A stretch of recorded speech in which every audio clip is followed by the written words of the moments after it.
Good evening. I'm Anuj Mehrotra, Dean of the George Washington University School of Business, and I'm delighted to welcome all of you to this episode of George Talks Business, hosted in partnership with the GW School of Business Dean's Diversity Council. It is my absolute pleasure to welcome our guest today, Anthony Schaub, co-founder of Social Driver, chairman of the National Digital Roundtable, member of the Dean's Corporate Council, and an MBA alum. Welcome to this show. Thanks for Anthony. having me back. Well, wonderful. So I also want to thank the audience for submitting many questions in advance. We have tried to include them to the extent possible, and we will leave a few more minutes at the end of the session for a couple of questions from the in-person audience. So let's jump right in, Anthony. I know we want to get to talk to a little bit about your company, but before that, I want to take you back to your days at GW when you were pursuing an MBA. And I believe you won the first place in now what is the number one competition in the country, GW New Venture competition. That's so right. Tell us a little bit about that experience. Yeah, I'm glad I'm not competing this year. We actually have some finalists in the room, and I'll tell you, it was an amazing opportunity to participate in what was then the business plan competition, now the New Venture competition. What a lot of people don't know is that we actually lost before we won. And I think that's a really important thing for students and budding entrepreneurs to know. We competed in the Pitch George competition the semester before, and we didn't even advance to the next round. But we connected with one of the judges, Steve Laughlin, and he became a mentor and friend. And we completely pivoted and brought another idea forward in the New Venture competition, and we ended up winning first place. And that's such an important thing, I think, for young people to hear, because yes, we had that success, but it was because we learned from a failure and we were able to make a pivot because of that. That's very good advice right there. So let me delve a little bit deeper in this. You have stayed involved. You have stayed involved with the venture competition. You talk to the students, you help them. So tell us a little bit about what do you tell them now in trying to compete to launch their own businesses beyond, of course, being resilient and going and sticking with their ideas? Yeah, I think a couple things that are so important about starting a business are, first, you have to remember every business exists to serve customers. So you have to really relentlessly focus on who is your customer, and then make sure that you understand that you're listening to them and you're finding a way to solve their problems. For us, one of the best ways we were able to figure that out was to build a team that had different expertise that we could bring forward, but also to have really great mentors. We were so lucky that in the competition, we got matched with a mentor, a really great guy named Michael Grove. I just saw him last month. We're still good friends. I never could have guessed that this random person I was assigned as a mentor through the competition would become a friend for over a decade.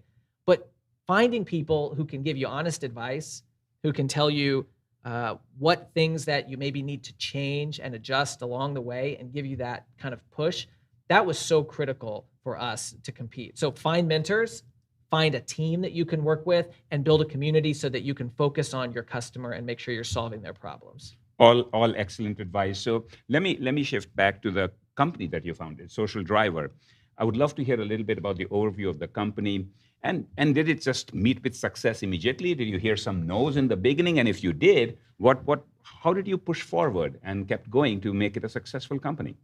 So many no's. I think I've blocked a lot of those out. But no, I think any business, we've been very fortunate to have a lot of success.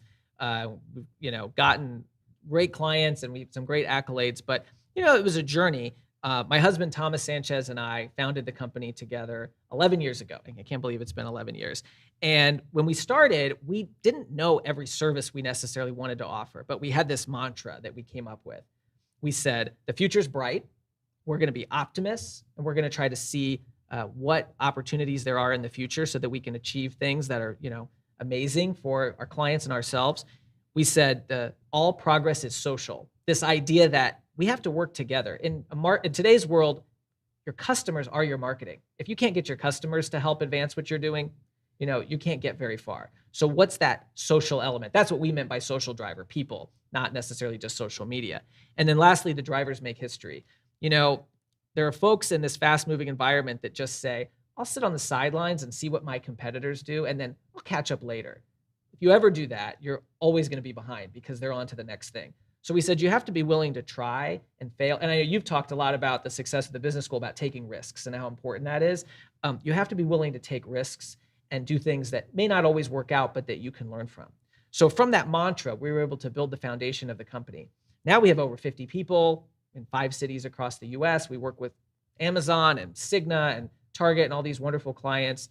But it's really because we were able to start with those elements of our mantra, start with values, and then build a team that believed in that so that we could continue to add on capabilities that we couldn't have even envisioned because they didn't exist when we started the company.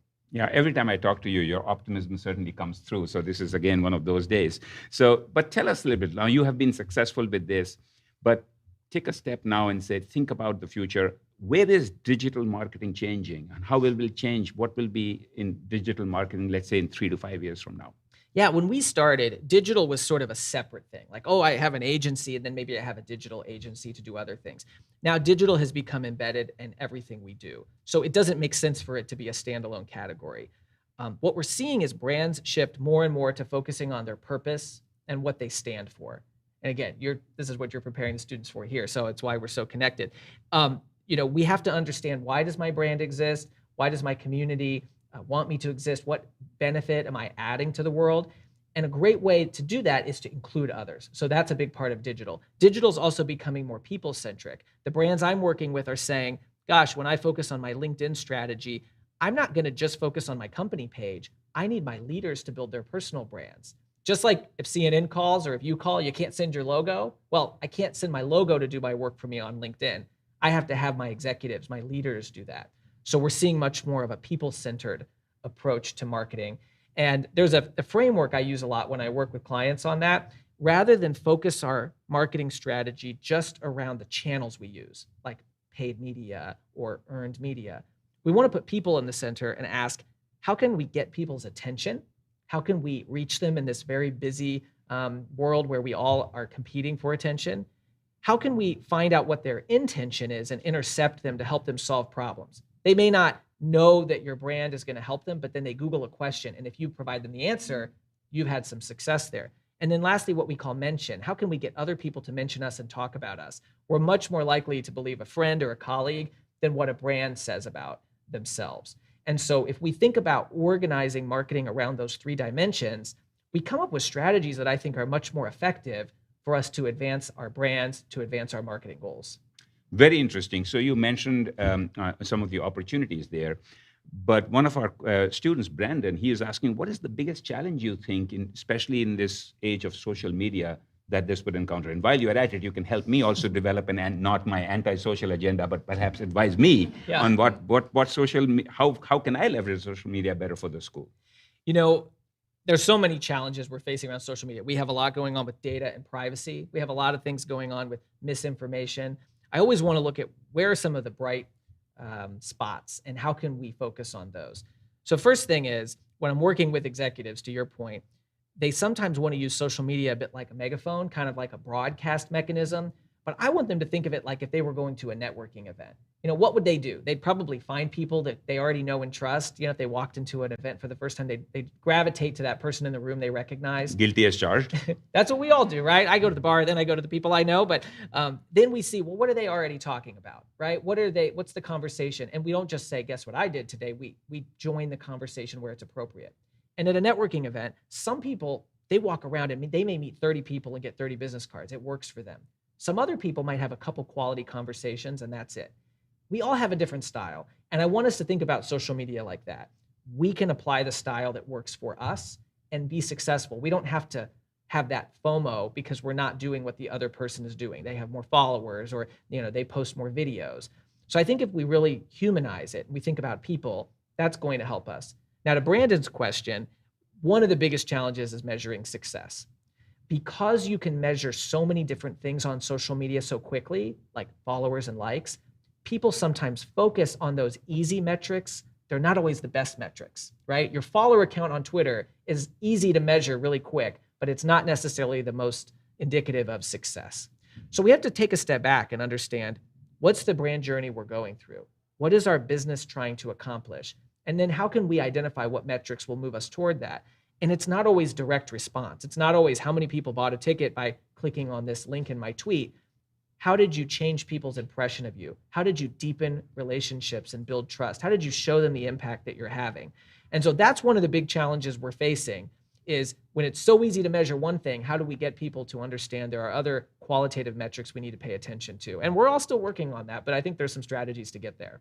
So excellent points there, of course. But tell me a little bit about where you see how social media might evolve, and perhaps do you think there'll be more regulation, and what kind of regulation can we expect on social media? So tell us what's happening in that space.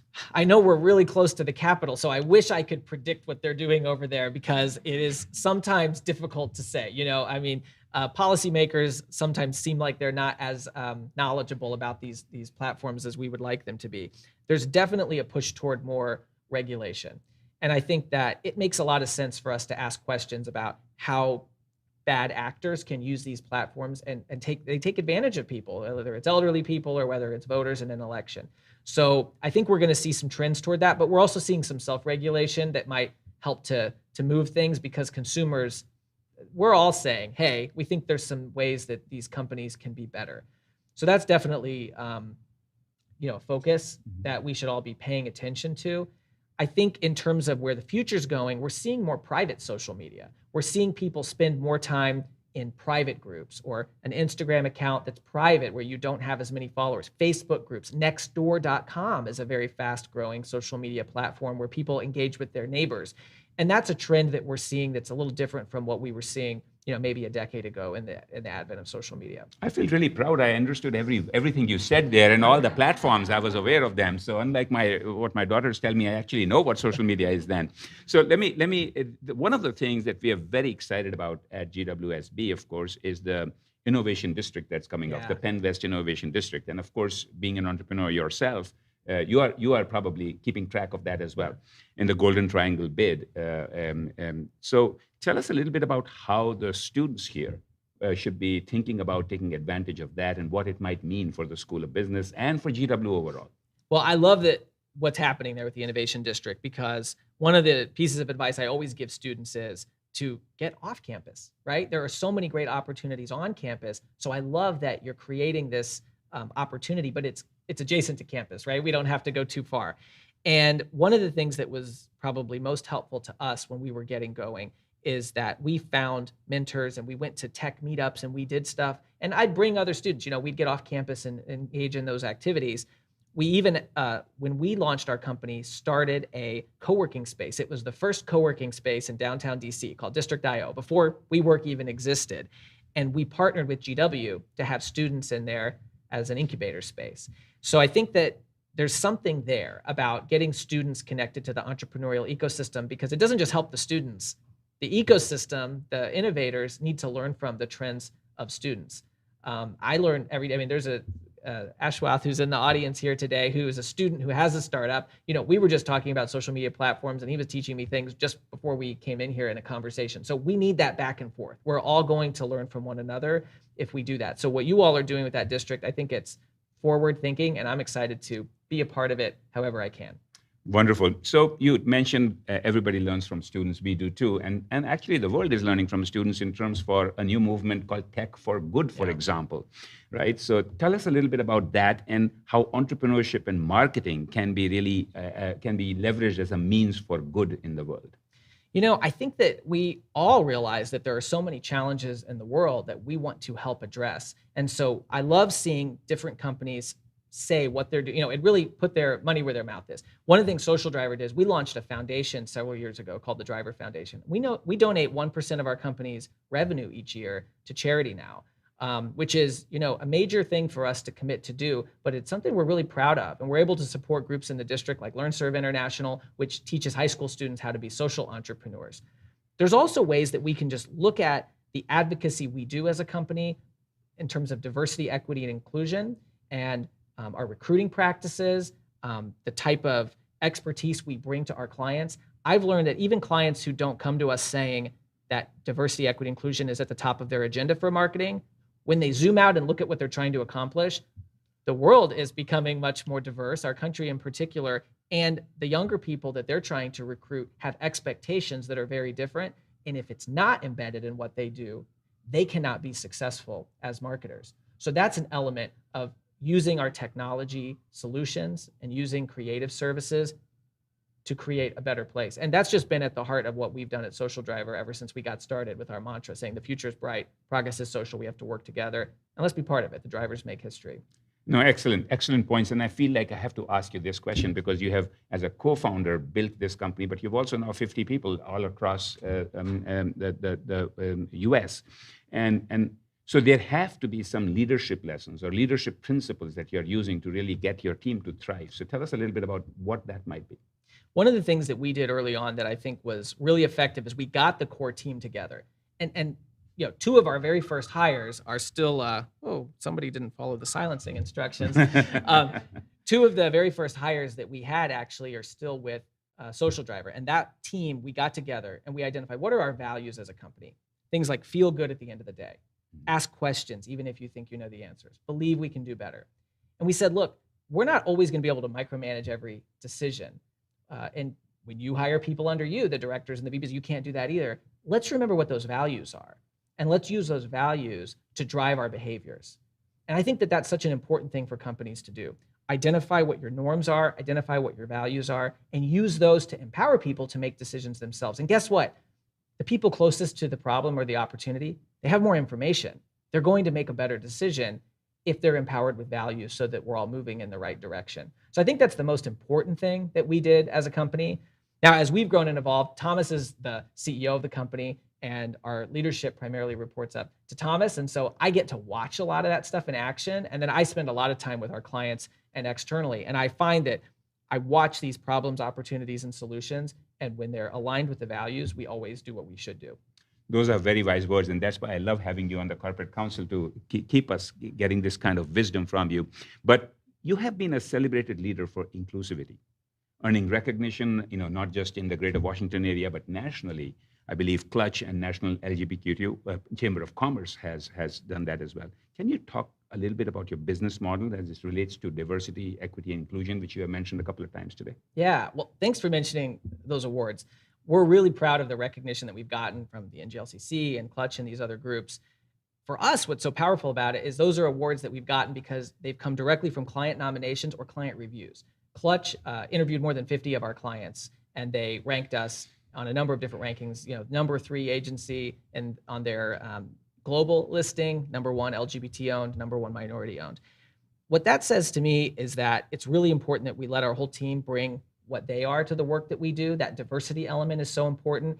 People look at our ownership structure as being a diverse owned business, but then they also look at the composition of our team and the expertise that our team brings to those issues. I want to say about being an LGBT owned business, when we started, Thomas and I, it was just the two of us. And sometimes we'd be in an environment where we weren't sure if we should tell people across the table from us who had a lot more power and influence, right, as we're trying to do work with them, that we are LGBTQ. Is that something that, is dangerous? And what we learned is that can be a strength for us. We became part of the National LGBT Chamber, and we found there's a whole community that exists where we can help one another. We can do business with those other businesses. We can develop mentorships, friendships, learn. And the companies who are part of that group see our diversity as a strength because they're looking for new innovative ideas. They're looking for how to tap into new markets, how to relate to people in different ways and connect with them. And so something that, was something that we were maybe holding back a little bit at the beginning and felt a little sheepish about, now we see as a strength, as a differentiator. And we know that it helps us bring world-class solutions to our clients. So you mentioned that about really from a marketing lens then, if you are creating content digitally, what is your advice on how inclusivity can be addressed there? So I think it's so important that we really understand when we're looking at our audiences, we can't, we want to be inclusive, we want to focus on diversity, but we also can't stereotype. I'll give you an example. People make a lot of assumptions around social media when it comes to age. In my life, there are a couple people who are very close to me. One of them, if I want to know where he's eating dinner, I guarantee you he's sharing it on social media and I can find it. The other, she is very hard to connect with on technology. I pretty much have to call her. Well, you might be surprised that that man who's very social is my 79-year-old stepfather, and the woman is my friend from high school who's not even 40. So we have to make sure that we don't bring assumptions about people's behavior that are not representative of who they are. Now, of course, that when we look at the stats, we know that certain communities spend more time on different platforms. So if we want to be inclusive, we have to understand how people use the tools. We have to understand what motivates them. Some of our work has been with Unidos US, which is a group that's focused on the Latino and Latina community in the United States, and we've helped them with voter registration. Well, in that work, we needed to understand not only, okay, are they spending time on Instagram? Are they spending time on Snapchat? Where can we advertise to them? But what messages are going to resonate? And how can we make it, how can we include them in the process? There's this line, nothing about us without us. We brought the community in as part of the planning process to make sure that the messages would resonate, represent their values. And I think that's what we all need to do in marketing to be successful. If we're not inclusive, our marketing will probably fall flat. Great. So after this question, I'm happy to take a few questions from the audience if you want to just line up behind the mic so that I know you have a question. Otherwise, I have plenty to go forward. So please line up and we will try and get to those. But let me, while people are doing that, let me ask you a question about your role as the chairman of the National Digital Roundtable. Tell us a little bit about that, and tell us how to leverage networks to really build authentic relationships. Yeah. And you talked about networking in person when you enter a particular place, et cetera. How do you build those network of authentic relationships? Yeah, I think that community has to be a major focus for any business that wants to be successful. And that may be geographic, your local community, but that also may cut across, like we talked about diverse communities, how they come together to support one another. So some colleagues of mine and I realized several years ago that there were not enough resources out there to help us navigate the digital transformation that we're all going through. And in fact, the bad actors were sometimes using social media more effectively than amazing organizations doing great work that just didn't have the resources and they were behind. So we said, why don't we do something about that? So we created the National Digital Roundtable. And the type of things that we do are pull together events like a panel that we did on augmented and virtual reality at the Embassy of Italy, where we looked at it not just from the marketing vantage point, but we also looked at it from the point of how's a diplomat using this tool? How's a marketer doing it? What's the public policy ramification of virtual and augmented reality? And then we had demos so that nonprofits and people who are doing good work in the world could really learn about how this technology can help them. So sometimes you can find a community to join, like we did with the NGLCC, but sometimes you have to create your own community. And what I'd say to students is, sometimes that's getting 5 people together to work on something together. Maybe you read a book, maybe you advance a project together. But community is so critical for business success and entrepreneurship in today's world because we are more interconnected than we have ever been before. So I'm really proud of the work we get to do with National Digital Roundtable to advance those causes. And we've even done some work with GW. So thank you for that. Great, wonderful. Let's take a couple of questions from the audience. Please introduce yourself very briefly and Sure. Ask your question with a question mark at the end, please. Okay, thank you. Hi, Dimarotra and Anthony. My name is Sophia. It's good to see you again. So I'm about to be a GW alum, but for now, I'm a mentor in our business leader development program, and I really try to convey to my students the power of networking. So as an active GW alum, can you share a story or just a general benefit that I can maybe share with my students of where engaging the GW community has given an opportunity to propel your career or just personal or even social driver as a whole? Yeah, well, there are a lot. Sophia, good to see you, and congrats on all the great work that you're doing. I want to say, immediate example that comes to mind is when I was an MBA student here at the School of Business, I was trying to connect with people to figure out what to do in my own career. So I went on LinkedIn and I searched some different titles like, communications director and things that I was interested in. And I came across a woman named Catherine, and I noticed she had a mutual connection with a classmate who was sitting next to me. And so rather than me asking for a formal introduction through LinkedIn, I leaned over to my friend next to me and I said, hey, Patty, do you happen to know Catherine very well? She said, oh my gosh, she's one of my best friends. I'd be happy to connect you. And Catherine and I met for coffee, the GW alum, and she ended up becoming one of our first clients. Her firm was one of the first firms to hire Social Driver to do a project. And so sometimes you don't realize what's right next to you, sitting next to you, that can help you. But going out and doing that research, finding that connection, that's really powerful. So sometimes I've met those people by doing it proactively like I described. And then sometimes I've met those people because I've walked into a risky situation like the Pitch George competition and I followed up with a judge, or the GW New Venture competition where we were assigned that mentor. As you continue to advance, the people who are part of the GW community, they want to help one another. And so finding ways to connect, finding ways to offer what you can do to help is good too. And lastly, I'll just say for students, many students are a little bit reluctant to reach out to professionals because they think, gosh, I feel bad asking them to spend time with me. And I always have to tell those students, you're giving them a gift when you connect. One, there's so much you can teach them because they're curious about, what trends are right now. Maybe it's technology. But also, you're giving them the gift of generosity because if you come prepared, and you have a great conversation and, you follow up and thank them, they're going to really feel that they connected with someone. And they might be, in a job where they have a really hard day. It's a struggle sometimes to get through. That's going to be a bright spot in their day. So remember that and feel confident as a student that you can go out and connect with the community and you can really create that mutual benefit where they're going to feel good too. You don't have to feel bad about asking. You have something to bring to the table, even if you haven't graduated yet. All right. Thank you so much. Thank you for the question. Great. Next question. Hi, Anthony. I'm Mary Catherine. Hi. Working with a lot of students here in the School of Business, marketing students often want advice on their long-term career. So they'll start off in a specialization like social media or analytics or customer relations, and they want to grow in that specialization, but they also want to make sure that they can pivot in advance. What is your advice to graduating students and new professionals on how to have a long-term marketing career? What a great question, Mary Catherine, as somebody who has a great long-term career too. I would say, with students as they're preparing for the future, it's always important to look at those soft skills that you can develop that are going to go with you your entire life, like writing, communication, planning, and then the hard skills. And just because you learn a specific hard skill now doesn't mean that you're going to use that for your entire life or career.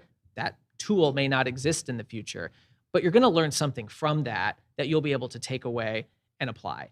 And so figure out what you're curious about and pursue those things that you're curious about so that you can plan.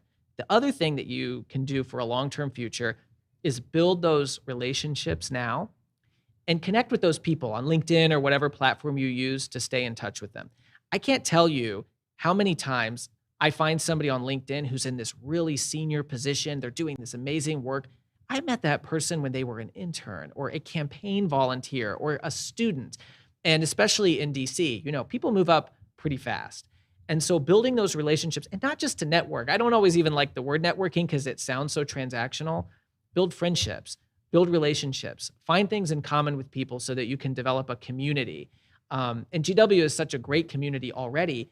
People are welcoming. They want you to reach out to them. So those are the couple things I'd say is kind of the skill side is so important, but also building those relationships. Great. Thank you for that question, Mary Catherine. And, let me ask you one final question, Anthony. Sure. I saved the tricky question for the last because this is submitted by a student, Jolie, who would like to know, what advice would you give to yourself if you were 21 years old? Take yourself back. So if you were the 21-year-old Anthony Sharp, what advice would you give today? What you know today that you did not know then? Wow. Oh, boy. That's so philosophical, isn't it? I have to be honest. I would say one thing that I've done much more as I've gotten older that I didn't do as much when I was younger is read for pleasure. Not only fun things like fiction, but things around business that will be motivating to me. I think audiobooks have helped a lot too, because I consume things that way. So finding things that you're interested in, sometimes the best examples that I can use for a client or the best examples that I can use to solve a problem come from somewhere I wouldn't expect it at all. And I'll give you a quick example. I'm reading a book about audience testing for Hollywood movies. I really just wanted to check that out for fun. And I found a really interesting insight from that book that applies to marketing. They used to look at they give kind of 5 options of how much you like a movie, and they would add the top 2 together to figure out how popular the movie would be. Well, one of these experts figured out the top 2 added together is helpful, but it's actually most important to look at that broken apart, because the people who give a 4, they might like the movie, but they won't tell all their friends. But the number of people at number 5, they all advocate to their friends. So even though it might get the same score as another movie, if you look at them broken apart, you get more virality, and those movies make twice as much money. That's an example of pulling something just from what I've read. Boy, you're quick on your feet. I thought that question would trap you. Thank you so much for doing this, Anthony. Thanks really for having pleasure me. to Really have you honored to be here. I would also like to thank all the audience in person and online as well, and would like to invite you to the next session of George Talks Business. Next week, our guest will be GW President Mark Wrighton. That session will be hosted in partnership with the GW Department of Athletics. I will be joined by my colleague Tanya Vogel, Director of Athletics at GW, as a co-host for the interview. We look forward to that conversation as well and hope to see you then. Thank you again for joining us today.